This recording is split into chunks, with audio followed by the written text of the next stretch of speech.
기도하겠습니다. 사랑과 은혜가 많으신 아버지 하나님, 주님의 은혜에 감사와 찬양을 드립니다. 아버지, 이 시간에도 우리와 함께하여 주시옵시고 우리가 진리를 알아가는 데 부족함이 없도록 역사하여 주시옵소서. 주님께서 이 장을 통해서 우리에게 성전에 대해서 말씀을 해 주셨습니다. 정말 우리는 보이는 성전을 보는 것이 아니라 보이지 않는 성전 예수 그리스도를 볼 수 있도록 역사하여 주시옵소서. 그리고 이제 3장을 통해서 우리가 거듭남에 대해서 다시 또 말씀을 나누게 되었습니다. 정말 우리가 어떻게 거듭나는가를 바로 아는 귀한 성도들이 될 수 있도록 역사하여 주시옵소서. 모든 말씀 예수 그리스도의 이름으로 기도했습니다. 아멘. 요한복음 3장 1절을 보겠습니다. 바리새인 중에 니고데모라 하는 사람이 있으니 유대인의 관원이라. 영생입니다. 사도 요한은 계속해서 영생에 대해서 말씀을 하고 있습니다. 우리 성도는 이 생명에 대해서 바로 알아야 합니다. 예수 안에 있는 생명을 알아서 믿음으로 해서 그 생명이 우리 안에 거하시는 역사가 하나님으로부터 있어야 한다는 것을 말씀을 하고 있습니다. 요한복음 2장입니다. 가나 혼인에 주님이 참석을 하셨습니다. 그 혼인에 참석을 받아서 청함을 받아서 참석을 했는데 혼인잔치를 하는데 포도주가 떨어졌다고 말씀을 하고 있습니다. 그것을 마리아가 주님께 말을 하고 있고 주님께서 물로 된 포도주를 만드시는 것을 우리가 사도 요한의 말씀을 통해서 깨닫게 되었습니다. 이스라엘의 육적인 혼인입니다. 그것을 비유로 해서 우리 영의 일을 가르쳐주고 있는 말씀입니다. 우리가 천국에 가는 영생의 일을 혼인으로 비유로 해서 말씀을 하고 있습니다. 이스라엘의 육적인 혼인잔치에 포도주가 떨어졌다는 것은 그들에게 있어 영의 기쁨이 사라졌다는 것을 의미를 하고 있습니다. 혼인에 참석을 했습니다. 그리고 유대인의 결례를 따라 두세 통 드는 항아리에 물을 담아두었고 그것을 다 사용을 했습니다. 그러니까 그들은 율법을 지키고 있었다는 것을 말씀하고 있고 그렇게 율법을 지키고 있는 이스라엘에게 포도주가 떨어짐으로 해서 구원의 기쁨이 사라졌다는 것을 의미적으로 가르쳐주고 있는 말씀입니다. 기쁨입니다. 그것이 이미 유대인들에게는 사라졌다는 것을 주님이 혼인잔치에 참석하심으로 해서 의미적으로 보여주고 있는 말씀입니다. 그러나 그들은 이 영의 일을 깨닫지를 못하고 있습니다. 유대인의 결례를 따라 혼인잔치를 하고 있는 그들에게는 기쁨이 사라졌습니다. 이 시대도 마찬가지라는 것을 알아야 합니다. 천국입니까? 요한계시록에서 신부가 신랑을 위하여 단장한 것 같더라고 천국에 대해서 우리 인생이 누릴 수 있는 최고의 기쁨으로 표현을 하고 있습니다. 성경은 이렇게 모두가 영생에 대해서 그리고 천국 복음에 대해서 말씀하고 있다는 것을 알아야 합니다. 그런데 어떻습니까? 그들의 기쁨이 사라졌다는 것을 말씀하고 있습니다. 왜 그들의 기쁨이 사라졌는가 하면 유대인의 결례를 따라 행하고 있기 때문에 그들의 기쁨이 사라질 수밖에 없다는 것을 말씀하고 있습니다. 하지만 사람들은 그저 육체의 기쁨을 누리면서 자기들이 하나님을 믿는 백성이라고 생각을 하면서 즐거워하고 있습니다. 그 기쁨입니다. 영의 생명에 대해서 기쁨입니다. 그것을 주시기 위해서 주님이 이 세상에 오셨다는 것을 말씀하고 있습니다. 포도주가 떨어져 있는 가나 혼인에 주님께서 물로 된 포도주를 만드심으로 해서 그들이 기쁨을 다시 찾았다는 것을 의미적으로 가르쳐주고 있습니다. 주님이 이 세상에 오셨습니다. 그리고 우리에게 이제 천국 복음을 전파하시고 있습니다. 죽을 수밖에 없는, 그러니까 짐승과 같이 살다가 안개와 같이 사라지는 우리 인생들에게 내세를 말씀해 주고 있습니다. 그리고 영의 생명을 주시고 그 생명으로 영생을 얻을 수 있게 하기 위해서 주님께서 오셨다는 것을 사도 요한은 말씀을 하고 있습니다. 이스라엘입니다. 그들은 지금 이 시대 교회 안에 있는 사람들을 말씀하고 있습니다. 그들은 우리 이방인의 비유와 그림자라는 것을 알고 성경을 보아야 합니다. 주님께서 가나 혼인잔치를 통해서 이 세상에 왜 오셨는가를 가르쳐주고 있지만 사람들은 그저 주님께서 물로 된 포도주를 만드신 그 기적만을 생각하고 있습니다. 주님은 복음입니다. 기쁜 소식이라는 말씀을 하고 있습니다. 이스라엘에게 기쁨을 주기 위해서 이 세상에 오셨습니다. 마찬가지입니다. 이 시대를 살아가고 있는 우리 이방인들에게도 천국의 기쁨을 주기 위해서 오셨습니다. 그리고 성경을 통해서 그것을 가르쳐주고 있습니다. 유대인의 유월절입니다. 예수님께서 예루살렘으로 올라가셨다고 말씀을 하고 있습니다. 그리고 그 성전에서 소와 양과 비둘기 파는 자들과 돈을 바꾸는 자들을 보시고 노끈으로 채찍을 만드셔서 성전에서 내어 쫓아내시는 것을 볼 수 있습니다. 모두가 성경에 예언이 되어 있는 그대로 주님께서 이 세상에 오셔서 이 일을 하고 계시고 있습니다. 장사하는 자입니다. 다른 복음에서는 매매하는 자라고 말씀을 하고 있습니다. 율법을 지키는 것을 말씀을 하고 있습니다. 하나님께서는 모세에게 산에서 성전의 식양을 보이시고 그 기구의 식양을 보이시고 그대로 지으라고 말씀을 하시고 모세가 그대로 지었습니다. 성전입니다. 저의 육체라고 말씀을 하고 있습니다. 하나님께서 모세에게 식양대로 그 기구의 식양대로 지으라고 하신 것은 그 성전을 보고 예수 그리스도께서 이 세상에 오셔서 하시는 일을 알아 믿음으로 해서 구원을 받게 하시기 위해서입니다. 그런데 어떻습니까?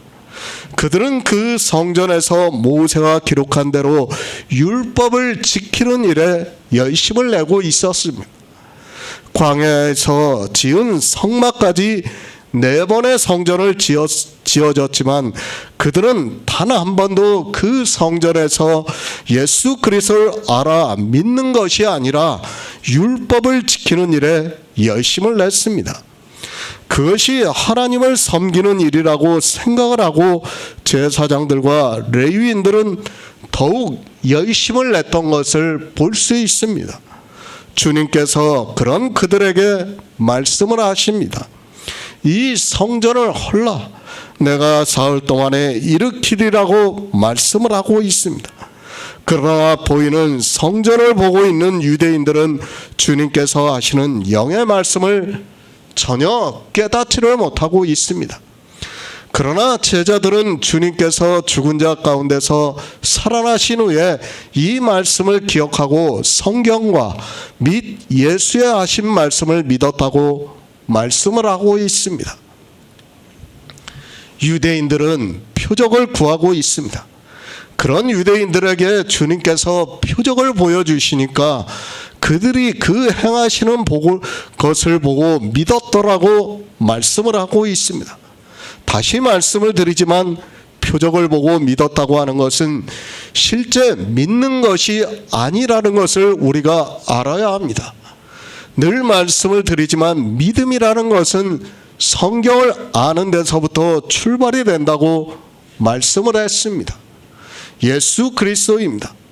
그분은 전능하신 하나님입니다.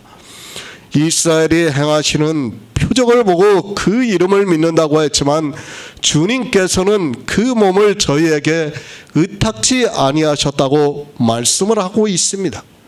왜 의탁지 아니하셨는가 하면 친히 모든 사람을 아시기 때문이라고 말씀을 하고 있습니다. 하나님입니다. 우리 모든 사람을 친히 다 알고 계십니다. 그리고 누가 하나님의 아들인가를 다 알고 계십니다.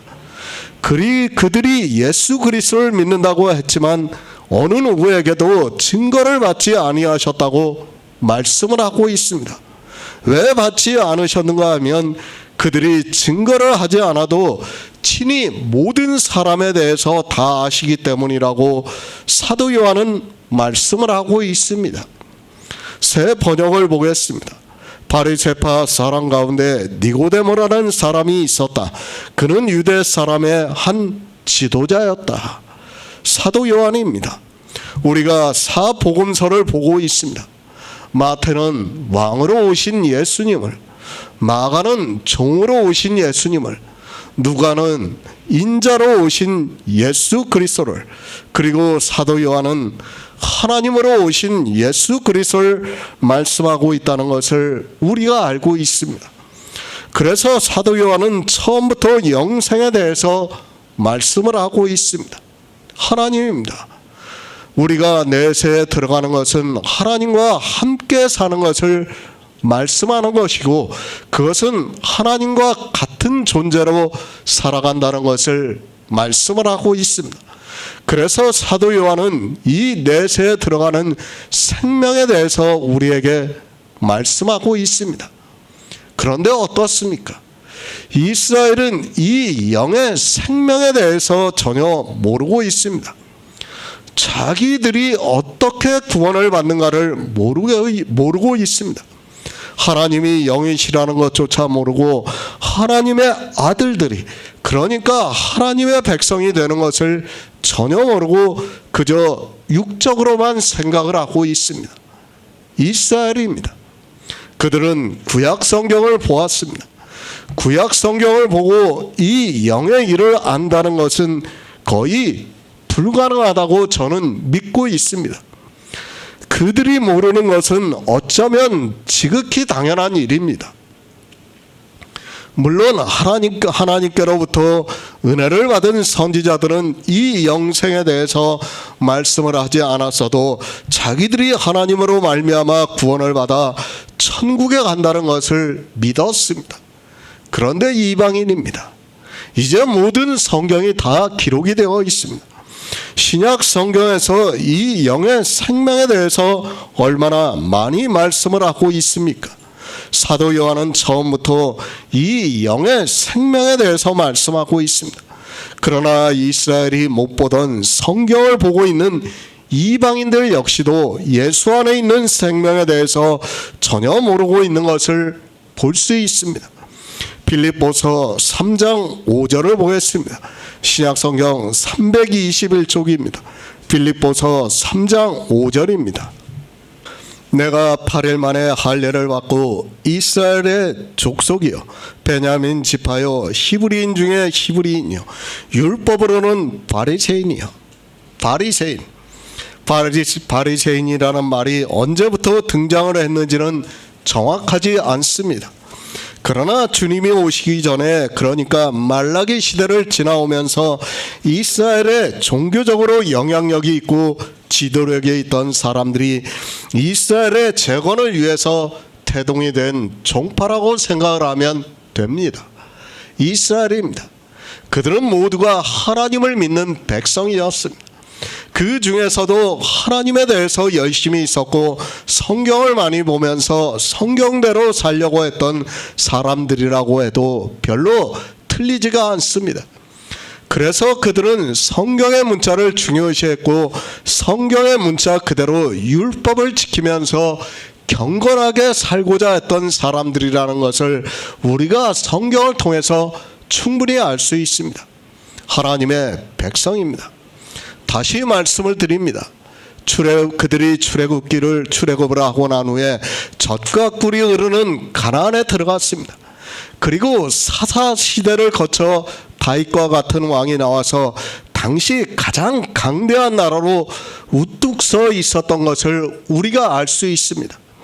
자기들이 하나님을 잘 믿으면 하나님께서 그렇게 자기들을 가장 강대한 나라로 세워주신다는 사상을 가지고 있었습니다. 그러나 어떻게 되었습니까? 그들은 하나님께서 아브라함에게 언약을 하신 그대로 젖과 꿀이 흐르는 가나안에 들어갔습니다. 그러나 그들은 그 가나안에서 하나님을 섬기는 것이 무엇이라는 것을 몰랐습니다. 하나님께서는 영의 일에 대해서 말씀을 하고 있지만 그들은 육적으로 모든 것을 생각하고 있었고 그것이 자연스럽게 율법주의로 발전을 하게 되었습니다. 율법주의입니다.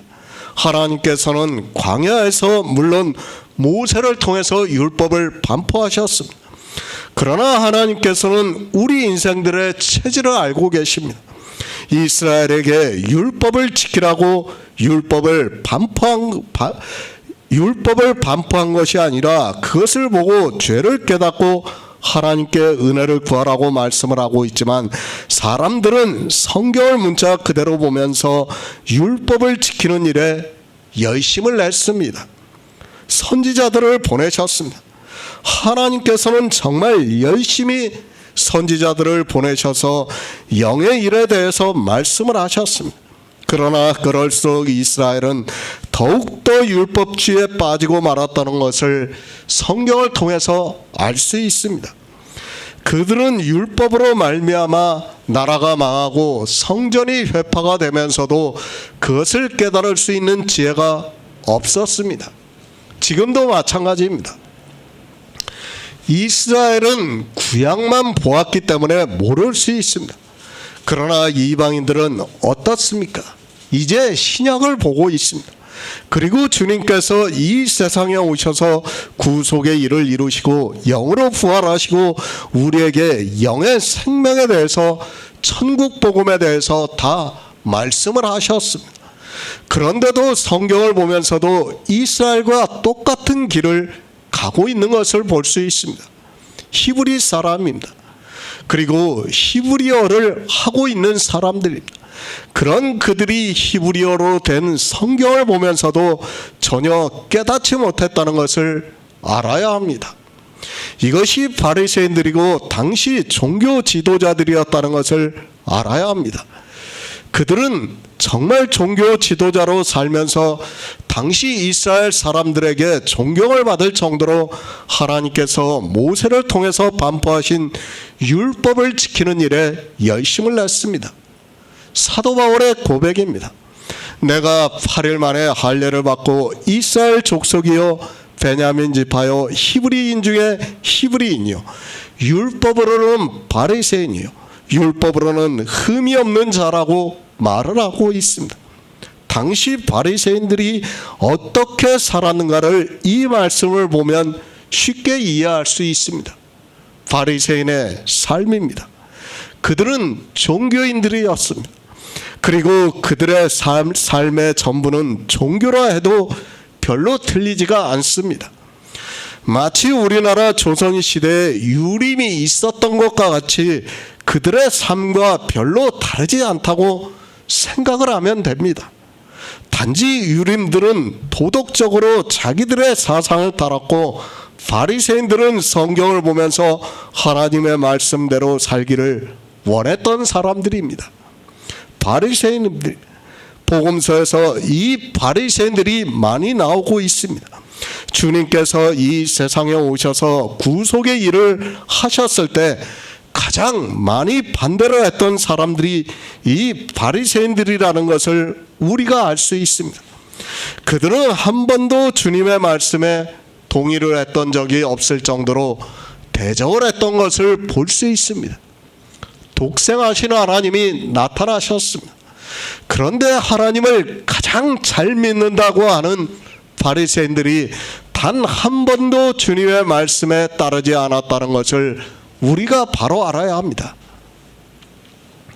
얼마나 아이러니컬한 상황입니까? 스스로도 그렇고 하나님을 믿는다고 하는 모든 사람도 가장 하나님을 잘 믿는다고 했던 그들이 막상 자기 땅에 오신 하나님을 앞서서 대적을 했다는 것을 우리가 알아야 합니다. 성경은 진행형입니다. 이스라엘이 그렇게 했습니다.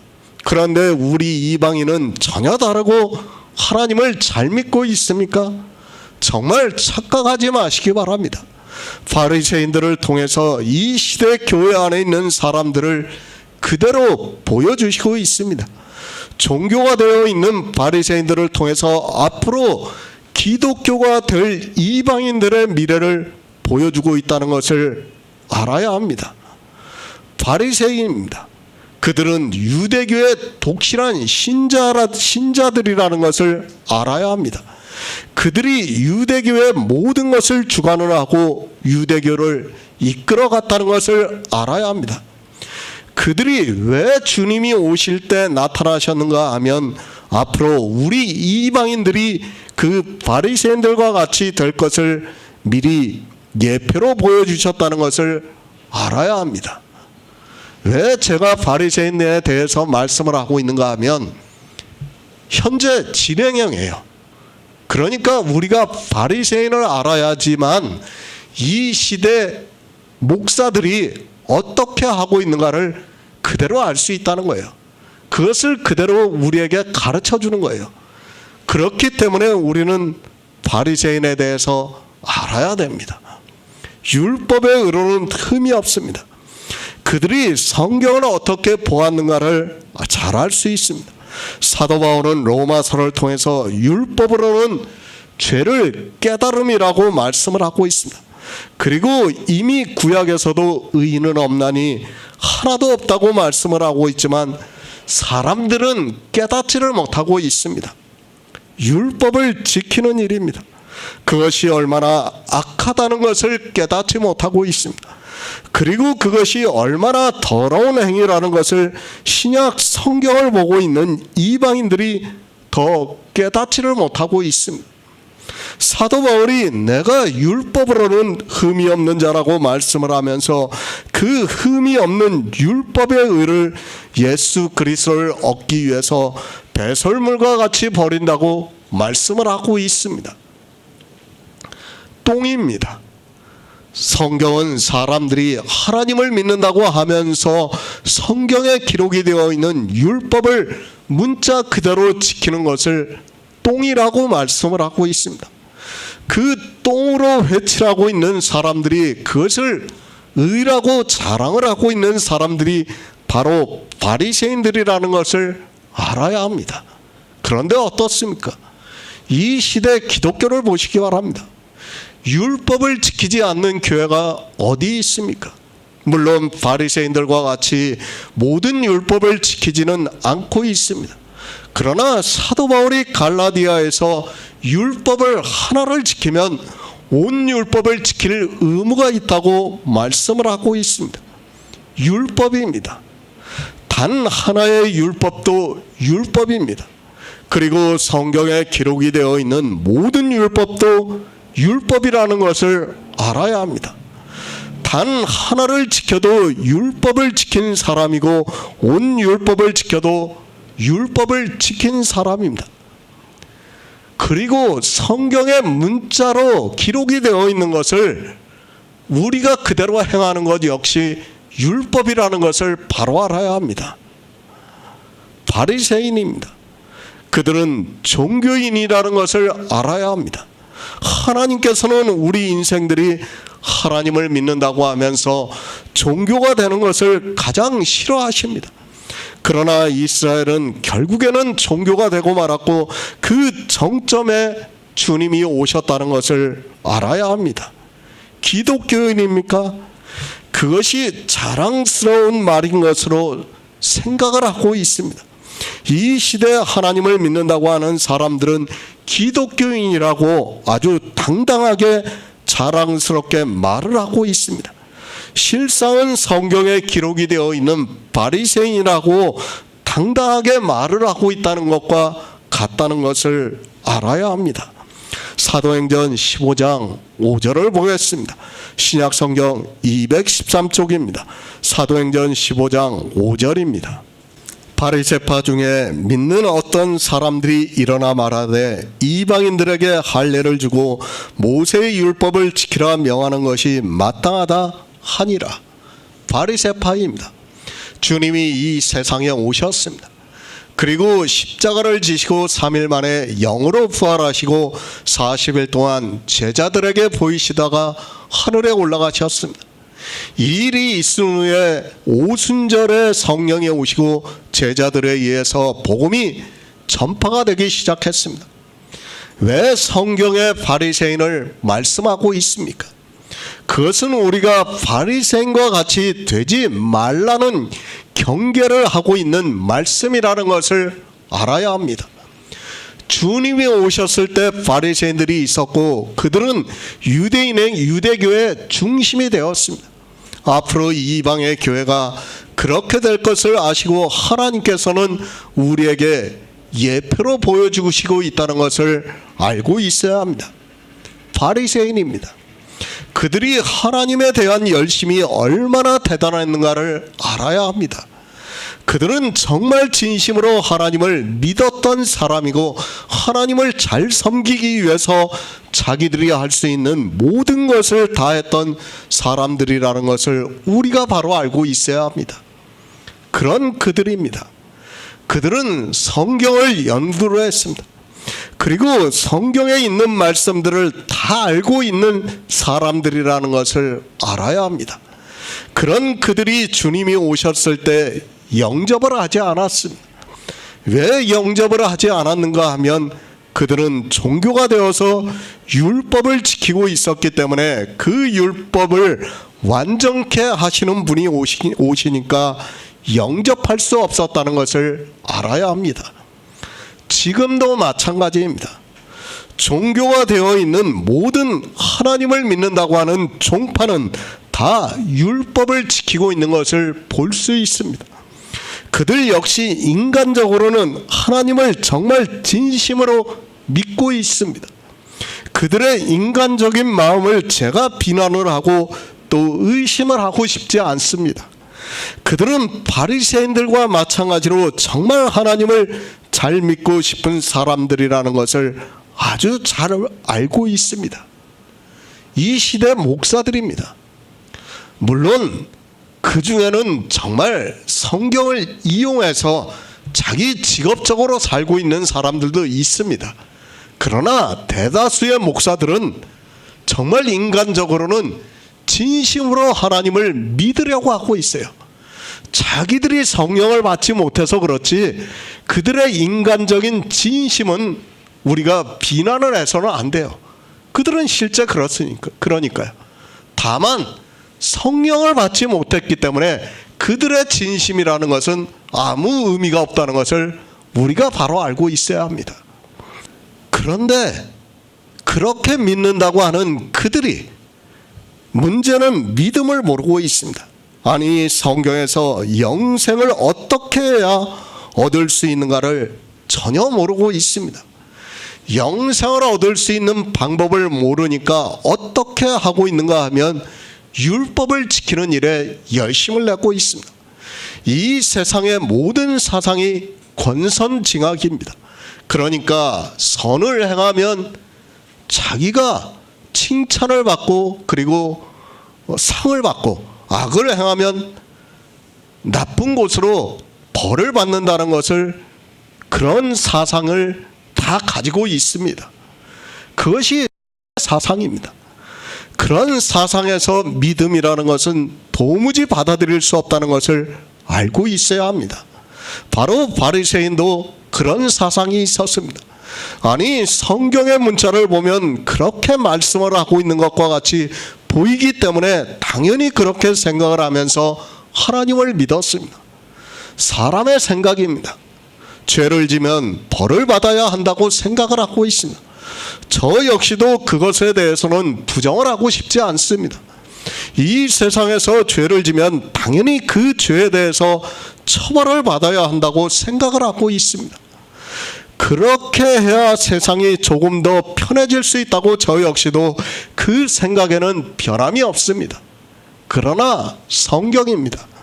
성경은 그런 세상 일이 아니라 내세의 일이라는 것을 알아야 합니다.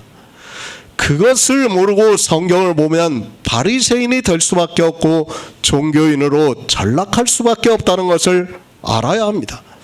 그리고 하나님께서 우리를 구원하시는 그 구속의 일을 모르면 자연스럽게 세상의 사상을 따라 종교인이 될 수밖에 없다는 것을 알고 있어야 합니다. 가늠하다 현장에서 잡힌 여자입니다. 율법에는 당연히 돌로 쳐 죽이라고 말씀을 하고 있습니다. 성경의 문자는 그렇게 되어 있다는 것을 말씀을 하고 있습니다. 그러나 그것은 영의 일을 비유로 해서 말씀을 하는 것이지 실제 이 세상에서 남자와 여자가 간음을 하는 것을 말씀하는 것이 아니라는 것을 알아야 합니다. 바리새인입니다. 당연히 돌로 쳐 죽이기 위해서 주님께 그 여자를 끌고 왔습니다. 그러나 주님께서는 너희 중에 죄 없는 자가 먼저 돌로 치라고 말씀을 하시면서 그 여자에게 나도 너를 정죄하지 않겠다고 말씀을 하고 있습니다. 왜 정죄를 하지 않는가 하면 주님께서 마음대로 정죄를 하고 안 하고 할 수 있는 것으로 생각을 하지 마시기 바랍니다. 성경은 영의 일을 말씀을 하기 때문에 정죄를 하시지 않은 것입니다. 나중에 다시 말씀드릴 기회가 있습니다. 나도 너를 정죄하지 않겠다고 말씀을 하고 있습니다. 그러니까 사람들은 어떻게 생각하는가 하면 주님은 하나님이시고 하나님은 사랑이 많으신 분이기 때문에 정죄를 하지 않은 것으로 생각을 하고 있고 자기도 그런 죄를 지어도 정죄를 받지 않는다고 생각을 하고 있습니다. 그것이 아닙니다. 사람들이 오해를 하고 있습니다. 하나님은 법대로 하신다는 것을 알아야 합니다. 사람들은 하나님은 사랑이시라고 그 사랑이시라는 그 말씀을 하면서 죄를 지어도 법을 마음대로 하실 수 있는 법으로 분으로 생각을 하고 있습니다. 하나님은 반드시 법대로 하신다는 것을 알아야 합니다. 왜 정죄를 하지 않았습니까? 법대로 하셨기 때문에 정죄를 하지 않았다는 것을 알아야 합니다. 아마 제가 이런 말씀을 하면 이제 처음 그리스도 편지를 보고 있는 사람들은 도무지 무슨 말씀을 하는지 모를 수 있습니다. 아니 제가 성경을 마음대로 풀면서 궤변을 하고 있다고 생각할 수 있습니다. 율법의 간음입니다. 그것은 육적인 간음을 말씀하는 것이 아니라 영적인 간음이라는 것을 알아야 합니다. 이 여자는 비록 육적인 간음을 했지만 영적인 간음을 하지 않았기 때문에 지금 이 상황은 영적인 간음에 대한 말씀이 아니기 때문에 나도 너를 정죄하지 않는다고 말씀을 하고 있습니다. 율법을 바로 알아야 합니다. 그래야 하나님을 바로 알 수 있습니다. 율법을 모르면서 하나님을 안다고 하는 것은 다 거짓에 불과하다는 것을 알아야 합니다. 하나님께서 모세를 통해서 반포로 하신 그 율법은 생리적인 남자와 여자가 간음을 하는 것을 말씀하는 것이 아니라 우리가 하나님을 믿는다고 하면서 하고 있는 간음에 대해서 말씀을 하고 있습니다. 이 간음입니다. 여자가 이 간음을 했는지 안 했는지는 저도 모르겠습니다. 그러나 지금 이 상황은 육체적인 간음에 대해서 말씀을 하고 있습니다. 그렇기 때문에 주님께서 나도 너를 정죄하지 않겠다고 말씀을 하신 것이지 만약에 그가 영적인 간음을 했는데 정죄를 하지 않겠다고 하신다면 하나님 스스로가 율법을 폐기하는 것이 된다는 것을 알아야 합니다. 바리새인입니다. 그들은 성경에 기록이 되어 있는 율법을 전혀 몰랐습니다. 그러니까 1장에서 말씀하는 것과 같이 빌립과 나다나엘과 같이 모세가 기록한 율법에서 예수 그리스도를 전혀 못 보고 있습니다. 그리고 문자 그대로 보면서 실제 가늠한 여자를 끌고 와서 돌로 쳐 죽이려고 하고 있습니다. 이것이 바리새인입니다. 아니, 이것이 종교인이라는 것을 알아야 합니다. 이 시대 역시 종교인들은 똑같다는 것을 알아야 합니다. 하나님께서는 그런 종교인이 되는 것을 싫어하시고 있지만 사람들은 성경을 보고 하나님을 믿는다고 하면서 다 종교인이 되고 있습니다. 지금 우리나라도 보세요. 물론 가늠한 여자를 돌로 쳐 죽이지는 않아요. 그러나 우리나라도 지금 서울시청에서 케어 축제를 해요. 그러면 가장 누가 반대를 합니까? 목사들이에요. 종교인들, 기독교가 가장 격렬하게 반대를 하고 있어요. 왜 그렇습니까? 성경을 문자 그대로 보고 있기 때문이에요. 하나님은 그런 지금 케어 축제 같은 것을 말씀하는 게 아니에요. 이 세상 일을 말씀하는 게 아니라 영의 일을 말씀하고 있어요. 그런데 그것을 모르니까 케어 축제에 가서 막 반대를 하고 난리를 치는 거예요. 그들이 어떻겠습니까? 그들이 종교의 힘이 세면 지금 바리새인과 같이 안 하겠습니까? 하고도 남는다는 것을 우리가 바로 알아야 됩니다. 그것이 종교라는 것을 여러분이 알아야 돼요. 제가 왜 바리새인에 대해서 말씀을 하는가 하면 우리가 종교에 대해서 바로 알아야 되기 때문에 이 바리새인을 말씀하고 있습니다. 사도행전입니다. 우리가 잘 알고 있는 말씀입니다. 사도 바울이 갈라디아에 있는 지방에서 복음을 전파했습니다. 그리고 그곳에 교회를 세웠습니다. 그런데 그 교회 안에 유대로부터 온 거짓 형제가 왔다고 말씀하고 있습니다. 그리고 그가 갈라디아에 있는 교회 사람들에게 율법을 지키게 했다고 말씀하고 있습니다. 이 문제입니다. 결국에는 사도 바울이 예루살렘에 가서 사도들과 이 문제에 대해서 말씀을 나누었던 것을 사도행전 15장에서 말씀을 하고 있습니다. 사도 바울은 이방인들에게 율법을 지키지 말라고 가르쳤고 갈라디아에 있는 교회는 율법을 지키지 않았습니다. 주님이 부활하셨습니다. 그리고 많은 사람들이 복음을 듣고 믿는다고 했습니다. 그 중에는 바리새파에 있었던 사람들도 많이 있었던 것으로 말씀을 하고 있습니다. 사도 바울이 예루살렘에 가서 다른 사도들과 교회 지도자들과 이 문제를 가지고 말씀을 했습니다. 바리새파입니다. 그들의 사상이 어떠한가를 말씀을 하고 있습니다. 바리새파 중에서 믿는 사람들이 이방인들에게 할례를 주고 모세의 율법을 지키라 명하는 것이 마땅하다고 말을 하고 있습니다. 이미 종교가 되어 있고 조상 대대로 율법을 지켜온 그들에게 있어 너무도 당연한 말이라는 것을 우리가 알 수 있습니다. 예수 그리스도를 믿습니다. 그러니까 사도들이 성령을 받고 복음을 전함으로 해서 바리새파에 있었던 사람들이 믿고 있었다는 말씀입니다. 그들은 당연히 이방인들도 할례를 받고 율법을 지키는 것이 마땅하다라고 말을 하고 있습니다. 물론 이 말을 듣고 사도 베드로와 주의 형제 야고보가 이방인들에게 우리가 지었던 멍에를 매게 하는 것이 옳지 않다는 것을 결론을 내렸습니다. 사도행전의 바리새파입니다. 그들은 사도들의 회의에서 결론을 낸 그대로 따랐을 것이라고 믿고 있습니다. 그들이 복음을 듣고 성령을 받았지만 아직까지는 이 율법에 대한 문제를 바로 깨닫지 못하고 있었습니다. 또 성령이 오신다고 해서 모든 것이 한꺼번에 다 알아질 수 있는 것이 아니라는 것을 우리는 분명히 알고 있어야 합니다. 이것이 바리새인입니다. 유대교의 한 종파가 바로 바리새인이라는 것을 알아야 합니다. 이스라엘은 이렇게 주님이 오시기 전에 유대교라는 종교를 만들었습니다. 그리고 그들은 하나님을 믿기 위해서 율법에 열심을 냈다고 말씀을 하고 있습니다. 이 세상의 모든 종교는 그런 사상을 가지고 있다는 것을 알아야 합니다. 바로 아시기 바랍니다. 성경에서 바리새인에 대해서 말씀하고 있습니다. 그리고 주님께서 이 바리새인들에게 마태복음 23장에서 7번을 말씀하고 있습니다. 화 있을 것이라고 말씀을 하고 있습니다. 율법을 지키고 있는 그들에게, 외식을 하고 있는 그들에게 화가 있을 것이라고 말씀을 하고 있습니다. 화가 있습니다.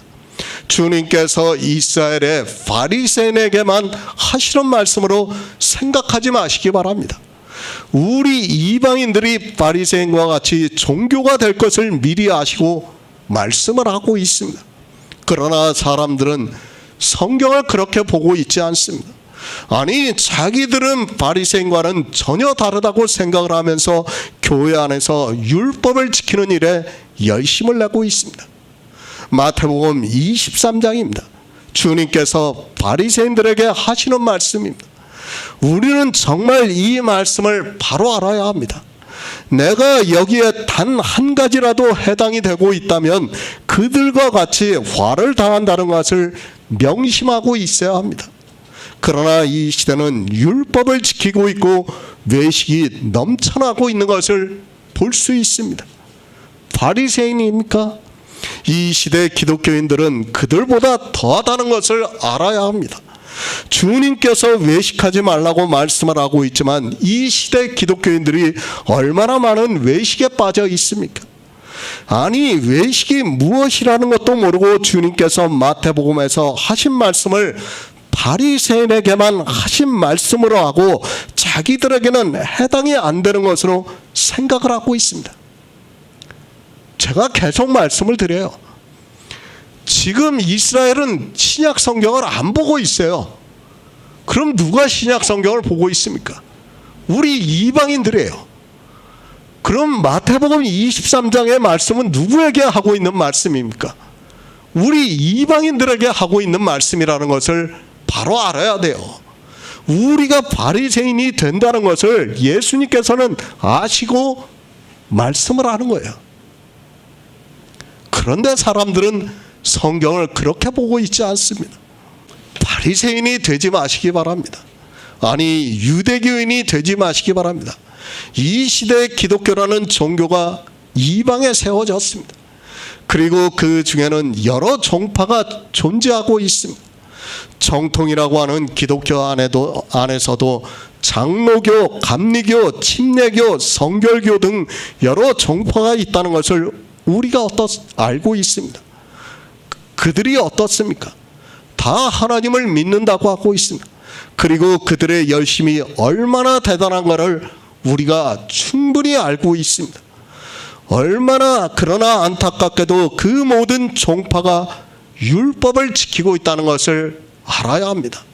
그리고 외식에 빠져 있습니다. 그런 그들입니다. 영생에 대해서 전혀 관심이 없습니다. 하나님을 믿는다고 하고 있지만 그저 이 세상에서 어떻게 행복을 누리면서 살아갈까를 생각하고 있고 그런 기도를 하고 있습니다. 그리고 자기들이 하나님을 믿는다는 것을 나타내기 위해서 교회 안에서 율법을 열심히 지키고 있고 사람들이 보는 앞에서는 외식을 하고 있습니다. 나타내고 있습니다. 자기들이 하나님을 믿는 사람이라는 것을 나타내고 있습니다. 이스라엘의 바리새인과 같은 행위를 하면서 하나님을 믿는다고 하고 있지만 실상은 그들은 영생에 대해서 전혀 모르고 있습니다. 그런 그들이 천국에 간다고 자신 있게 말을 하고 있습니다. 니고데모입니다. 그가 유대인의 관원이라고 말을 하고 있습니다. 그가 어떤 사람인가를 사도 요한은 충분히 우리가 알아들을 수 있게 말씀을 하고 있습니다. 그가 바리새인이라는 것도 말씀하고 있고 유대인의 관원이라는 것도 말씀하고 있습니다. 고린도전서 2장 8절을 보겠습니다. 신약성경 265쪽입니다. 고린도전서 2장 8절입니다. 이 지혜는 이 세대의 관원이 하나도 알지 못하였나니 만일 알았다면 영광의 주를 십자가에 못 박지 아니하였으리라. 예수 그리스도입니다. 독생하신 하나님이 이 세상에 오셨습니다. 우리와 같은 육체를 입고 이 세상에 오셔서 우리를 불쌍히 여기시고 우리를 사랑하심으로 해서 우리를 구원하기 위해서 이 세상에 오셨습니다. 그러나 1장에서도 사도 요한이 말씀을 하는 것과 같이 빛이 어두움을 비추매 어두움이 깨닫지 못하더라고 말씀을 하고 있습니다. 성경의 예언입니다. 모세가 율법에 기록했습니다. 그리고 여러 선지자가 성경에 기록했습니다. 주님께서 이 세상에 오신다는 것을 말씀하고 있습니다. 그러나 이스라엘은 그것을 다 육의 일로 받아들이고 있었습니다. 그들은 몰랐습니다. 영생에 대해서 전혀 몰랐습니다.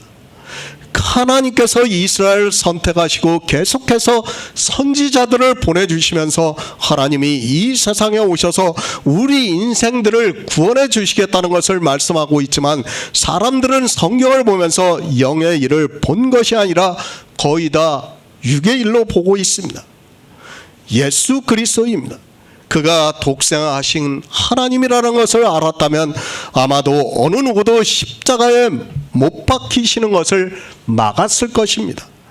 그러나 유대인의 관원도 그렇고 이 세상의 관원도 하나님께서 이 세상에 오셨지만 알지 못해서 십자가에 못 박아 죽이는 악한 일을 했습니다. 누가 주도를 했습니까?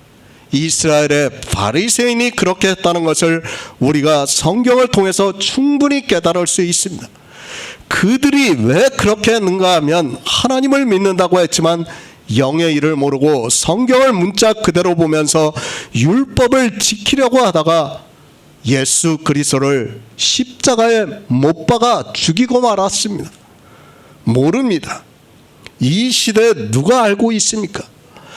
이 복음에 대해서 누가 알고 있습니까? 영의 생명에 대해서 누가 알고 있습니까? 이 시대 목사들이 알고 있습니까? 그들은 주님께서 어떻게 부활하셨는지도 모르고 있고 자기들이 어떻게 영생을 얻는지도 모르고 있는 사람들입니다. 부활도 몰라요. 그리고 영생도 모르고 있습니다.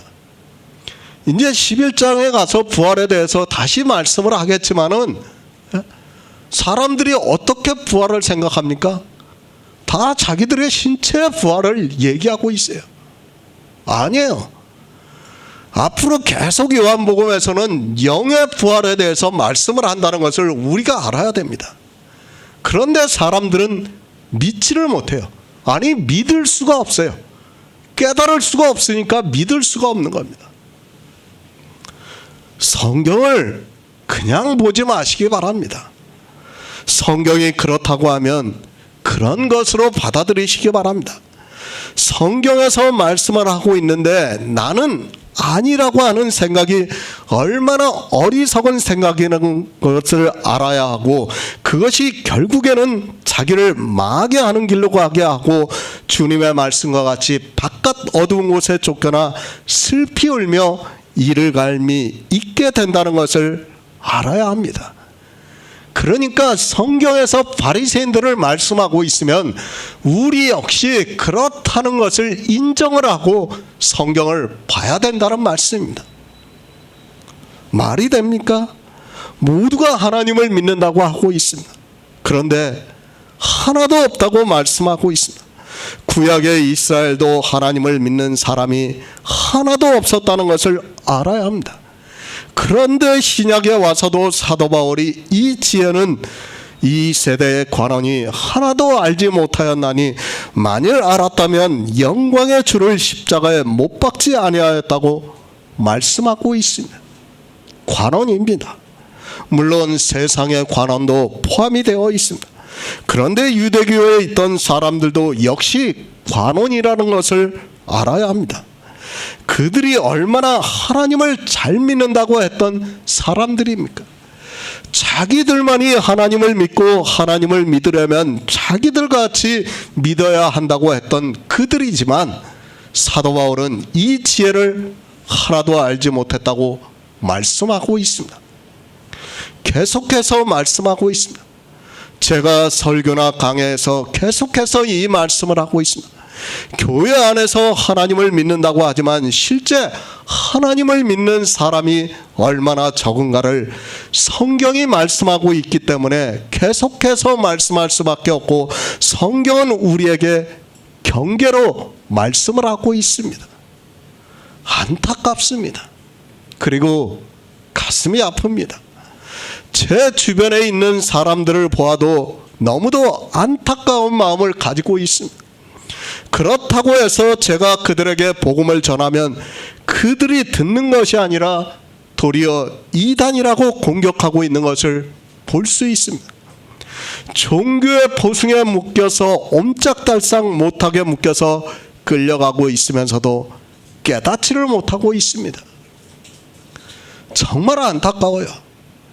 제가 기독교 조직신학이라는 책을 계속해서 보고 있지만은 정말 성경과 맞는 말씀이 없어요. 이게 얼마나 안타까운 일입니까? 그래도 당대 신학자라 하는 사람이 그 책을 썼는데 어떻게 성경과 맞는 말씀이 하나도 없습니까? 그것을 목사들이 배우고 교회 안에서 교인들을 가르친다고 하고 있습니다. 이것이 현실이라는 것을 여러분이 바로 알고 있어야 합니다. 성경을 안 봅니까? 절대로 그렇지 않습니까? 그들 역시 성경을 보고 있습니다. 그리고 많은 목사들은 저보다도 성경을 많이 읽은 것으로 알고 있습니다.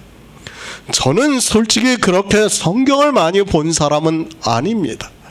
그래도 70대 이상이 된 목사들은 최소한 성경을 100번 이상은 읽은 것으로 알고 있습니다. 아니, 그 정도는 읽어야 한다는 것을 그 시대 사람들은 받아들이고 있었습니다. 그런데 어떻습니까? 성경을 그렇게 많이 읽으면 뭐합니까? 젊어서 신학을 공부하고 목사가 되어서 수십 년을 성경을 보면서 살아가고 있습니다.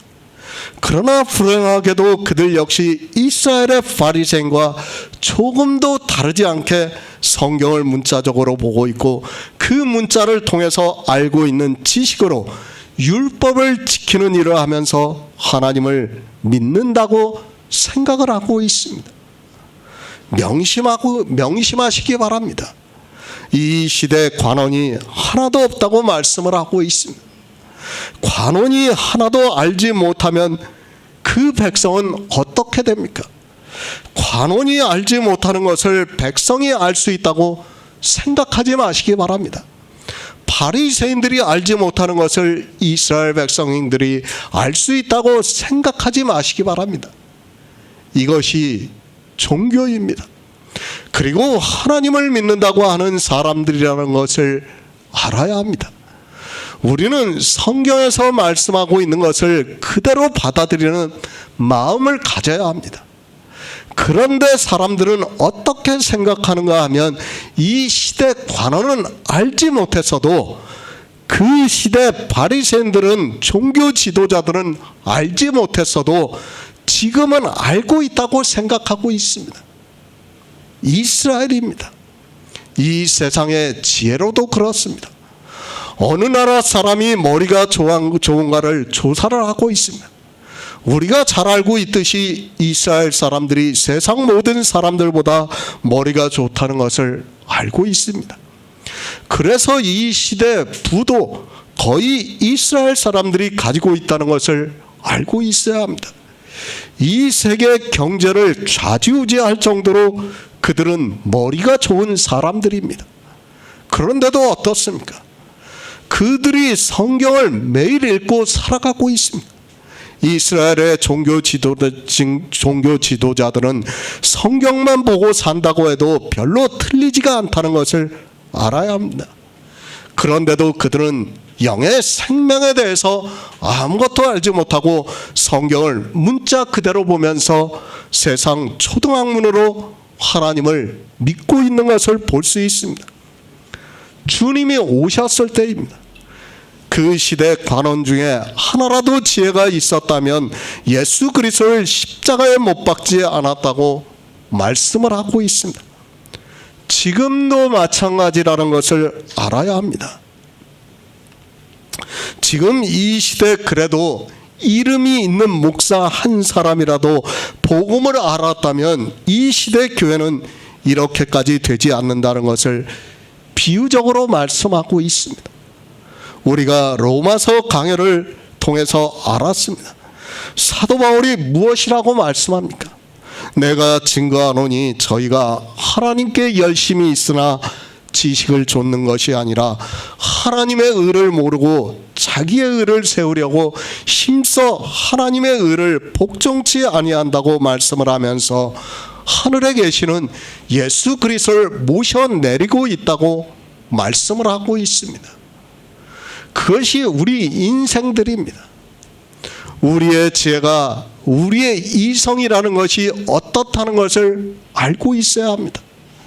그러나 사람들은 교회 안에서 자기들이 하나님을 믿는다고 하고 있고, 이 시대 목사들은 자기가 신학을 공부를 하고 목사 안수를 받았다고 하면서 마치 생명에 대해서 모든 것을 알고 있는 것과 같이 이야기를 하고 있는 것을 볼 수 있습니다. 니고데모입니다. 이 시대로 하면 목사 정도라고 할 수 있는 사람입니다. 유대인의 관원이니까, 그러니까 유대교에서 유대인들을 가르치고 있는 사람이니까 그래도 하나님에 대해서 잘 알고 있다고 자부를 하고 있는 사람이라는 것을 알아야 합니다. 그런데 그가 주님께 찾아왔습니다. 요한복음 3장 2절을 보겠습니다. 그가 밤에 예수께 와서 가로되 랍비여, 우리가 당신은 하나님께로서 오신 선생인 줄 아나이다. 하나님이 함께 하시지 아니하시면 당신의 행하시는 이 표적을 아무라도 할 수 없음이니이다. 새 번역을 보겠습니다. 이 사람이 밤에 예수께 와서 말하였다. 랍비님, 우리는 선생님이 하나님께로서부터 오신 분임을 압니다. 하나님께서 함께 하시지 않는다면 선생님께서 행하시는 그 표징들을 아무도 행할 수 없습니다. 유대인의 관원입니다. 지금으로 하면 목사 정도 된다고 생각을 하시면 됩니다. 그러니까 유대교에서 가르치는 사람들을 가르치고 있는 지도자에 속한 사람이라는 것을 사도 요한이 말씀을 하고 있습니다. 그런 유대인의 관원이 당시에 주님을 찾아온다는 것은 파격적인 일이라는 것을 알아야 합니다. 물론 예수 그리스도입니다. 당시 세례 요한이 세례를 베풀었던 것을 아마도 알고 있었을 것이라고 생각을 하고 있습니다. 이 사람 역시 성경을 늘 보고 있는 사람이기 때문에, 아니 하나님에 대해서 알고자 하는 마음이 있었기 때문에 주님을 찾아올 수 있었다고 생각하고 있습니다. 성경을 보시기 바랍니다. 당시 바리새인이고 유대인의 관원이 주님을 만나러 온다는 것은 쉬운 일이 아니라는 것을 알 수 있습니다. 우리가 사복음서를 보아서도 잘 알고 있지만 유대인의 관원이 주님을 찾아온 사람은 아마도 이 니고데모가 유일하지 않은가 생각을 하고 있습니다.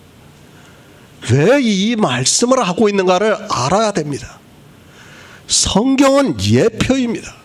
그러니까 이 지금 바리새인인 니고데모고 유대인의 관원인 니고데모는 이 시대 누구를 상징하고 있는가 하면 목사들을 상징하는 거예요. 그 목사들의 생각이 니고데모의 생각과 같다는 것을 우리에게 가르쳐 주는 거예요. 앞으로 이방인들을 가르치고 이방인들의 목사라고 하는 사람들이 니고데모의 생각에서 벗어나지 못한다는 것을 가르쳐 주고 있어요. 그것을 주님께서 가르쳐 주는 거예요. 그러나 니고데모는 그래도 주님의 말씀을 듣고 나서 복음을 깨달았어요. 하지만 이 시대 목사들은 이 말씀을 보고 있지만 거듭남이 무엇이라는 것을 전혀 모르고 있어요. 우리는 이 니고데모를 통해서 바로 알아야 돼요. 그것을 예표와 경계로 지금 우리에게 이 니고데모를 소개를 하고 있는 겁니다. 주님을 찾아왔습니다. 주님을 찾아올 정도라면 저는 그렇게 생각하고 있습니다. 그래도 성경을 많이 읽었고 성경에서 영생을 얻기 위해서 상고를 했던 사람이라고 생각을 하고 있습니다. 물론 주님을 만나고도 돌아간 사람도 있지만 어찌되었든 주님을 찾아와서 만날 정도의 사람이라면 자기 영혼에 대해서 생각을 하고 있는 사람이라고 저는 믿고 있습니다. 당시 상황입니다. 이스라엘은 로마의 지배를 받고 있었습니다. 그리고 메시아를 기다리고 있는 사상이 팽배해져 있던 시대라고 생각을 하고 있습니다. 그런 때에 세례 요한이 와서 세례를 주면서 내 뒤에 오시는 이를 믿으라고 말을 하면서 광야에서 외치고 있으니까 사람들은 당연히 주님을 보고 그가 아닌가 하는 생각을 하게 되었습니다. 예루살렘 성전입니다. 표적을 행하셨다고 말씀을 하고 있습니다. 이제 니고데모도 말을 하고 있지만 아마도 예루살렘 성전에서 주님이 행하시는 표적을 보았던 것으로 말을 하고 있습니다. 그렇기 때문에 니고데모 역시 주님을 찾아오게 되었고 그가 밤에 찾아왔다고 말씀을 하고 있습니다. 당시 이스라엘입니다. 그들은 종교사회라 해도 틀리지가 않습니다. 그들은 종교가 생활이고 그들의 신앙이 되어 있었습니다. 그런데 그 종교 지도자라고 할 수 있는 관원이 주님을 낮에 찾아온다는 것은 사실 쉬운 일이 아니기 때문에 밤에 찾아왔다고 말씀을 하고 있습니다. 밤입니다. 아무도 모르게 왔다는 말씀을 하고 있습니다. 여러 가지 이유가 있을 수 있습니다. 하나는 그래도 자기가 유대인의 관원이라는 사회적인 위치가 있었던 것으로 생각을 하고 있습니다. 그리고 다른 하나는 당시 사회에서 출교를 당한다는 것은 쉽게 말을 해서 매장을 당하는 것과 같다는 것을 알아야 합니다. 지금은 도시사회입니다. 그래서 누가 나를 비난을 하고 그와 마주치기 싫으면 다른 곳으로 이사를 가면 그만입니다. 그러나 당신은 그런 사회가 아니었다는 것을 알아야 합니다. 이사를 하는 것도 쉽지 않고 한번 소문이 나면 그 사람은 거의 매장을 당하고 살 수 없을 정도로 핍박을 받을 수 있었던 때라는 것을 알고 성경을 보아야 합니다. 그래서 밤에 왔습니다. 니고데모가 어떻게 죽었는지는 저도 잘 모르겠습니다. 전해지는 전승으로는 유대인들에 의해서 순교를 당했다고 알려지고 있습니다. 그럴 정도이기 때문에 니고데모가 주님을 밤에 찾아오는 것은 어쩌면 당시에는 너무도 당연한 일이었다고 생각을 하고 있습니다. 그리고 아직 복음이 전파가 되지 않았습니다. 그리고 성령도 오시지 않은 상태라는 것을 알고 성경을 보아야 합니다. 단지 자기가 성경을 보고 메시아가 오신다는 것을 알고 있었습니다. 그리고 주님께서 예루살렘 성전에서 행하시는 표적을 그가 보았다고 말을 하고 있습니다. 그렇기 때문에 혹시 주님이 자기들이 기다리고 있는 메시아가 아닌가 하여 만나보러 왔던 것으로 보여지고 있습니다. 유대인입니다. 그들이 얼마나 종교에 묶여 있었는가를 쉽게 알 수 있는 일입니다. 그래서 더욱 니고데모는 밤에 주님을 찾아올 수밖에 없었습니다. 민주주의 국가에서 종교의 자유가 있는 시대를 살아가고 있는 우리에게는 이해가 잘 안 될 수 있지만 당시 유대인들에게는 앞에서도 말씀을 했지만 종교가 그들의 삶이라는 것을 알아야 합니다. 그렇기 때문에 니고데모가 밤에 주님을 찾아왔다는 것을 사도 요한이 말씀을 하고 있습니다. 우리가 잘 알고 있어요. 우리가 스데반 집사의 순교도 알고 있지 않습니까? 그들은 정말 그 당시에는 돌로 쳐 죽이는 일은 아무것도 아니에요. 그렇기 때문에 그 종교에서 한번 출교를 당하고 핍박을 받게 되면 거의 죽는다는 것을 알고 있어야 합니다. 그래서 니고데모는 밤에 찾아올 수밖에 없었습니다. 마태복음 23장 8절을 보겠습니다. 신약 성경 39쪽입니다. 마태복음 23장 8절입니다. 그러나 너희는 랍비라 칭함을 받지 말라. 너희 선생은 하나요 너희는 다 형제니라. 요한복음 1장 49절을 보겠습니다. 신약 성경 144쪽입니다. 요한복음 1장 49절입니다. 나다나엘이 대답하되 랍비여 당신은 하나님의 아들이시여 당신은 이스라엘의 임금이로소이다. 랍비, 나의 주라는 뜻이 있는 히브리어라고 보면 맞습니다. 여러 가지로 사용을 했습니다. 유대교에서 자기들의 큰 스승을 말할 때도 랍비라는 언어를 사용을 했습니다. 그리고 또 하나님의 아들로 오신 예수 그리스도를 지칭할 때도 성경에서 랍비라는 단어를 쓰고 있는 것을 볼 수 있습니다. 당시 유대인들입니다. 바리새인들이 종교의 지도자로 살아가고 있었습니다. 그들은 성경을 연구하고 성경에서 하나님에 대해서 백성들에게 가르치는 선생으로 살았던 것으로 알려지고 있습니다. 그리고 그들은 랍비 교육을 했고 그 교육을 통해서 바리새인으로 살았던 것으로 전해지고 있습니다. 랍비 교육입니다. 이 시대 신학교와 거의 비슷하다고 보면 맞습니다. 그들은 오직 성경만 연구를 하고 있는 사람들이며 백성들에게 하나님에 대해서 그리고 하나님을 섬기는 일에 대해서 가르치면서 살았습니다. 그래서 주님이 오셨을 당시에 자기들이 존경하는 선생이 있으면 랍비라고 불렀던 것을 우리가 성경을 통해서 알 수 있습니다. 그 말씀을 하고 있습니다. 마태복음에서 주님께서 너희는 랍비라 칭함을 받지 말라. 너희 선생은 하나요 너희는 다 형제라고 말씀을 하고 있습니다. 그러니까 유대교인들과 같이 세상 지식으로 가르치면서 선생이라고 칭함을 받지 말라고 말씀하고 있습니다. 우리는 복음을 알아야 합니다. 랍비라는 것은 이 세상에서 사람의 이성을 가지고 성경을 연구를 해서 그것을 가르치는 것을 말하고 있습니다. 당시 유대교인들은 그렇게 랍비 교육을 했고 그들이 선생이 되어서 가르쳤던 것을 볼 수 있습니다. 그러나 우리가 성경을 보면 쉽게 알 수 있듯이 우리가 진리로 인도함을 받아서 듣고 믿는 복음은 누가 인간의 이성으로 연구를 해서 가르칠 수 있는 것이 아니라는 것을 먼저 알아야 합니다. 지금 그 말씀을 하고 있습니다. 성경입니다. 사람들은 신학교에 가서 공부를 하고 목사 안수를 받고 자기가 이제 성경을 보고 거기서 지식으로 알 수 있는 것으로 생각을 하고 있습니다. 그러나 복음이라는 것은 절대로 그렇게 신학이라든지 랍비 교육을 통해서 알 수 있는 것이 아닙니다. 말씀을 드립니다. 제가 성령을 받았습니다.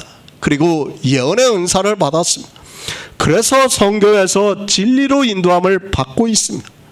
그것은 순전히 하나님께서 은혜를 주셔서 제게 성령을 보내주셨기 때문에 그리고 예언의 은사를 주셨기 때문에 성경을 볼 수 있고 그 성경에서 진리로 인도함을 받아서 여러분에게 복음을 전할 수 있습니다.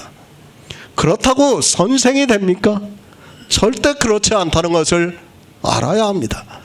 제가 이 세상에 있는 선생과 같이 여러분을 가르쳐서 여러분이 진리로 인도함을 받아서 복음을 듣고 믿을 수 있는 것이 아니라는 것을 알아야 합니다.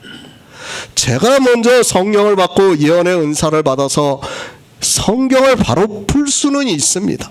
그리고 여러분에게 그것을 전했습니다. 그리고 듣습니다. 제가 비록 예언의 은사를 받아서 성경을 풀어서 말씀을 전하고 있습니다. 그렇다고 해서 제가 인간적으로 선생이 되어서 가르침으로 해서 여러분이 이 복음을 듣고 믿을 수 있느냐는 것입니다. 절대 그렇지 않다는 것을 먼저 알고 있어야 합니다. 그러니까 무슨 말씀이냐 하면 제가 이 세상에서 마치 지금으로 말하면 신학을 공부를 해가지고 정말 성경을 공부를 해서 사람의 이성으로 공부를 해서 선생과 같이 학생을 놓고 가르치는 것과 같이 가르쳐가지고 복음을 깨달을 수 있는 것이 아니라는 말씀을 하는 거예요. 지금 그 말씀을 하는 거예요. 그러니까 선생과 같이 복음을 가르쳐서 복음을 깨달을 수 있는 것이 아니라는 것을 우리에게 말씀하는 거예요. 그러면 어떻게 됩니까? 분명히 저는 성령을 받았습니다. 그리고 예언의 은사도 받았습니다. 그래서 성경을 풀어서 성도님들과 교제를 하고 있습니다. 인간적으로 보면 가르친다고도 할 수 있습니다. 그런데 제가 그렇게 가르친다고 해서 성도님들이 이 복음을 듣고 믿을 수 있느냐는 것입니다.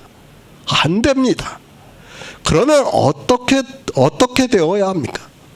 제가 성령을 받고 예언의 은사를 받아서 성경을 풀어서 복음을 전하고 있습니다. 그럼 그것은 순전히 하나님의 은혜입니다. 그리고 제 인간적인 지적인 능력도 아니고 오직 하나님께서 저에게 이 시대 복음을 전하게 하시려고 주신 은혜입니다. 저는 정말 그렇게 믿고 있습니다. 그렇게 복음을 전합니다. 그러면 성도님들은 어떻습니까? 우리가 잘 알고 있습니다. 그리스도 편지를 보다가도 다시 돌아가는 사람들이 많이 있다는 것을 너무도 잘 알고 있습니다. 바로 이 말씀입니다. 제가 아무리 복음을 전한다 해도 하나님께서 우리 성도님들에게 성령을 보내주시지 않으면 그것을 제가 이 세상에서 선생과 같이 되어서 아무리 가르친다 해도 사람들이 그것을 듣고 믿을 수 없습니다. 쉽게 말을 해서 그래요.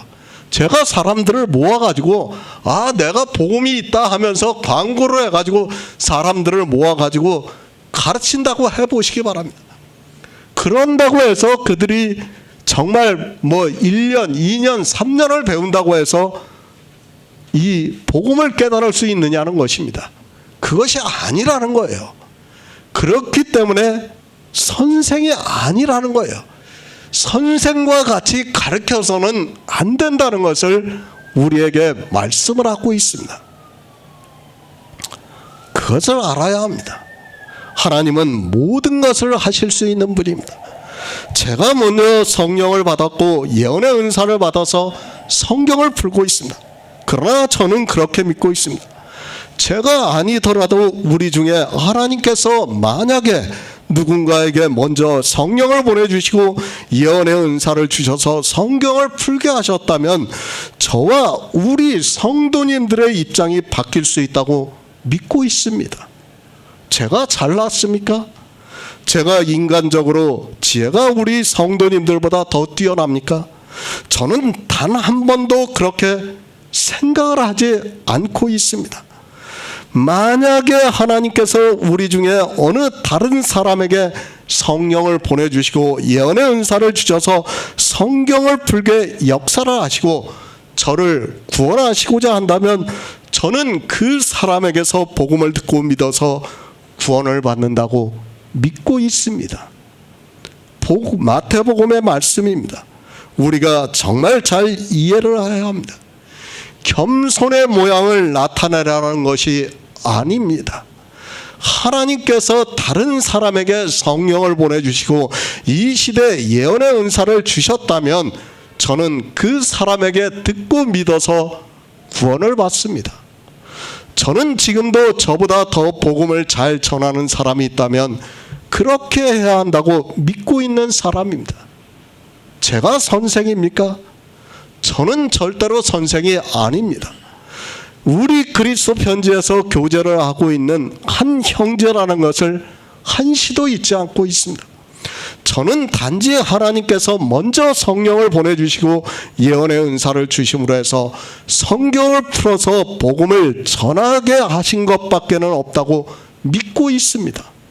그것은 제 능력이 아니라 오직 하나님께서 역사를 하신 일입니다. 내가 가르치고 있습니까? 복음을 전하고 있습니까? 우리 중에 그런 사람은 없다고 생각을 하고 있습니다. 그런데 마치 자기가 다 아는 것과 같이 선생과 같이 생각을 하고 있는 사람들이 있습니다. 우리가 성경을 볼 수 있는 것은 하나님께서 성령을 보내주셨기 때문에 가능한 일입니다. 그래서 주님께서 너희는 랍비라 칭함을 받지 말라, 너희 선생은 하나요, 너희는 다 형제라고 말씀을 하고 있습니다. 우리는 교제를 하고 있는 거예요. 제가 가르치는 게 아니에요. 다만 하나님께서 저에게 먼저 성령을 보내주시고 성경을 풀 수 있게 하신 것밖에 없어요. 저는 진짜 그렇게 믿고 있어요. 다른 사람에게 그것을 주셨다면 다른 사람이 그렇게 하는 거예요. 저는 그렇다고 믿고 있어요. 우리가 아모스 선지자를 알지 않습니까? 목자였어요. 그죠? 엘리사도 그래요. 엘리사도 뭐였습니까? 농부였어요. 소 12겨레를 끌고 있었다고 말씀하고 있습니다. 그런데 하나님께서 불러가지고 선지자로 세우니까 어떡합니까? 선지자가 된 거예요. 뭐 엘리사가, 아모스가 뭐 능력이 있어서 선지자가 됐다고 생각하면 안 됩니다. 다 하나님의 능력입니다. 그리고 우리는 그 안에서 함께 교제를 하고 있다는 것을 바로 알아야 합니다. 선생은 누구입니까? 오직 예수 그리스도 그분만이 선생이라고 말씀하고 있습니다. 그분이 이 세상에 오셔서 천국 복음에 대해서 전파를 하셨습니다. 영의 일에 대해서 말씀을 하셨습니다. 이 영의 생명을 얻는 데 있어서 선생은 오직 한 분이라는 것을 말씀하고 있습니다. 우리가 지금 그것을 성경에서 보고 있지 않습니까? 우리에게 선생이라고도 하고 있습니다. 그러나 그것은 복음을 전하는 일에 있어서 그렇다는 것을 말씀하고 있습니다. 먼저 복음을 알았고 그것을 가르치는 자의 입장에서 선생이라고도 말씀을 하고 있습니다. 그러나 우리는 주님의 말씀과 같이 선생이 아니라 다 형제라는 것을 생각하고 있어야 합니다. 니고데모가 말을 하고 있습니다. 랍비여, 우리가 당신은 하나님께로서 오신 선생인 줄 안다고 말을 하고 있습니다. 왜 이렇게 말을 하고 있는가 하면 니고데모 역시 당시 유대인의 관원이었기 때문에 성경을 많이 보았습니다. 그리고 당시 상황을 너무도 잘 알고 있었고 주님께서 더구나 예루살렘 성전에서 표적을 행하시는 것을 보았습니다. 랍비여, 물론 나다나엘과 니고데모는 약간의 차이가 있다고 생각을 하고 있습니다. 우리가 앞에서 나다나엘에 대해서 말씀을 나누었습니다. 그는 이미 성경에서 예수 그리스도께서 어떻게 오실 것인가를 알고 있었습니다. 그리고 주님을 만나고 나서 말씀을 듣자마자 주님께서 하나님의 아들이시라는 것을 알고 고백을 하고 있습니다. 니고데모입니다. 그 역시도 성경을 많이 보았습니다. 유대인의 관원이었기 때문에 아마도 성경을 많이 보았습니다. 그러나 그는 나다나엘과 같이 그렇지는 않았습니다. 만약에 주님을 하나님의 아들로 생각하고 자기가 기다리는 사람이라고 어느 정도 확신이 섰다면 그는 굳이 밤에 찾아오지 않고 낮에 와서 주님께 영생에 대해서 물었을 것입니다. 니고데모입니다. 나다나엘과 같이 주님을 랍비라고 칭하고 있습니다. 그러면서 우리가 당신은 하나님께로부터 보내신 선생인 줄 안다고 말을 하고 있습니다. 그러나 그 안다고 하는 것이 무엇인가 하면 하나님이 함께 하시지 아니하시면 당신이 행하시는 표적을 아무라도 행할 수 없다고 말을 하고 있습니다. 무슨 말입니까? 표적을 보고 하나님께서 함께 행하시고 있다는 것을 성경을 통해서 자기가 그 지식으로 알고 있다고 지금 말을 하고 있는 겁니다. 창세기 39장 2절을 보겠습니다. 구약성경 60쪽입니다. 창세기 39장 2절입니다. 여호와께서 요셉과 함께 하심으로 그가 형통한 자가 되어 그 주인 애굽 사람의 집에 있으니. 니고데모입니다. 그도 유대인의 관원이고 성경을 많이 보았습니다. 그리고 성경을 보면서 하나님께서 함께 하시는 사람들을 통해서 어떻게 역사를 하는가를 아주 잘 알고 있는 사람입니다. 지금 니고데모는 성경을 보고 하나님께서 육적으로 이스라엘을 어떻게 함께 하셨는가를 알고 있었다는 것을 말하고 있다는 것을 알아야 합니다. 성경을 많이 보았습니다. 그가 창세기부터 성경에 있는 모든 말씀을 보았습니다. 그리고 하나님께서 선지자들과 어떻게 함께 하시는가를 너무도 잘 알고 있는 사람입니다. 지금 니고데모는 그 말을 하고 있습니다. 주님께 밤에 와서 랍비여, 우리가 당신은 하나님께로서 오신 선생인 줄 안다고 말을 하고 있습니다. 왜 이 말을 하고 있습니까? 예루살렘 성전에서 주님께서 행하시는 표적을 보았습니다. 그것을 보고 하나님께서 함께 행하시지 않으면 그런 표적을 행할 수 없다고 말씀을 하고 있습니다. 그러니까 니고데모는 하나님께서 함께 하시는 선생을 만나러 왔다는 말씀입니다. 지금 이것이 니고데모만의 생각이 아니에요. 이 시대 기독교인들도 마찬가지라는 것을 알아야 됩니다. 그러니까 니고데모를 통해서 이 시대를 살아가고 있는 우리 기독교인들의 생각을 그대로 말씀해 주고 있는 거예요. 어떤 표적을 보면 지금도 똑같아요.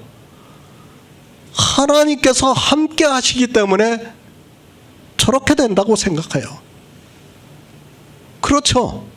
우리가 대형교회를 보시기 바랍니다. 목사들이 주장하는 게 뭐예요? 하나님께서 함께 하시기 때문에 이렇게 큰 교회를 세우시고, 하나님께서 함께 하시기 때문에 이렇게 우리가 대형교회를 세우고 많은 사람이 올 수 있다고 말을 하는 거예요. 왜? 성경을 다 육적으로 그렇게 보고 있기 때문에 그런 거예요. 지금 니고데모가 그 말을 하고 있는 겁니다. 요셉을 잘 알고 있습니다. 성경을 본 사람들이라면 하나님께서 요셉과 어떻게 함께 하셨는가를 너무도 잘 알고 있습니다. 물론 그가 처음에는 보디발의 집에 가서 일을 하고 있었습니다. 그러나 그가 하나님과 함께 하시는 것을 보았기 때문에 그를 높이는 것을 우리가 성경을 통해서 알고 있습니다. 이스라엘입니다. 그들은 늘 성경을 보고 있습니다. 그리고 선지자가 오면 하나님께서 함께 하신다는 것을 알고 있었습니다. 물론 대부분의 선지자들을 이스라엘이 배척을 했지만 그래도 엘리야라든지 엘리사 같은 경우에는 하나님께서 함께 하신다는 것을 모든 백성이 알고 있었기 때문에 그를 존경하였고 그의 말을 들었던 것을 볼 수 있었습니다. 왜 그랬는가 하면 엘리야나 엘리사는 표적을 많이 나타냈기 때문에 이스라엘이 그렇게 믿었던 것을 우리가 알 수 있습니다. 니고데모입니다. 그가 예루살렘 성전에서 주님이 행하시는 표적을 보았습니다. 그리고 그 표적을 보면서 하나님께서 함께 행하시지 아니하면 그러한 일을 행할 수 없다는 것을 성경을 통해서 그는 알고 있었기 때문에 밤에 주님께 찾아와서 말을 하고 있습니다. 유대인입니다. 2장에서도 말씀하고 있습니다. 유대인은 표적을 구한다고 말씀을 했습니다. 왜 유대인은 표적을 구하는가 하면 그들은 성경을 통해서 하나님께서 선지자들을 통해서 어떠한 표적을 행하셨는가를 잘 알고 있기 때문에 선지자라면 당연히 표적이 나타난다고 믿고 있었습니다. 그 표적입니다. 하나님께서 함께 하시면 나타나신다고 믿고 있습니다. 이 시대도 역시 마찬가지입니다. 아마도 이 시대 대형 교회 중에 대부분의 교회는 여러 가지 표적을 이야기를 하고 있습니다. 특히 병이 치유가 되는 것을 간증으로 이야기를 하고 있는 것을 볼 수 있습니다. 그리고 전도를 할 때 하나님의 인도하심이 있다는 것을 스스로 표적으로 삼고 있는 것을 볼 수 있습니다. 다 그런 것이 무엇입니까? 하나님께서 함께 하신다고 믿고 있는 거예요. 지금 이 시대에 예배를 드리고 있어요. 교회 안에서. 그들이 어떻게 생각합니까? 하나님이 함께 하시기 때문에 자기들이 그렇게 성대하게 예배를 드리고 거룩하게 예배를 드리고 있다고 믿고 있는 거예요. 뭡니까? 하나님이 함께 하시기 때문에 자기들이 자유롭게 하나님을 믿고 있다고 생각하고 있어요. 그러면서 어떻게 말을 합니까? 저 북한은 하나님이 함께 하시지 않고 우리 남한은 하나님이 함께 하시니까 우리가 이렇게 하나님을 잘 믿고 있다고 하면서 아주 자랑스러워하고 있어요. 실상을 생각해 보시기 바랍니다. 실상은 어디가 더 축복을 받는 겁니까? 우리가 영의 일로 생각하면 우리 남한은 저주를 받은 거예요. 실상은 우리가 잘 생각해야 돼요. 그들이 말하는 것처럼 축복을 받은 게 아니라 영의 일로 하면 저주를 받은 거예요. 우리 남한은. 오히려 북한에는 믿는 사람이 있을 수 있어요. 물론 거기도 저는 믿는 사람이 거의 없다고 생각을 하고 있습니다. 그러나 그들이 자랑스럽게 얘기하고 우리가 이렇게 교회를 크게 짓고 여러 가지 이렇게 기독교인이 많고 하는 것을 하나님이 함께 하신다고 하고 있어요.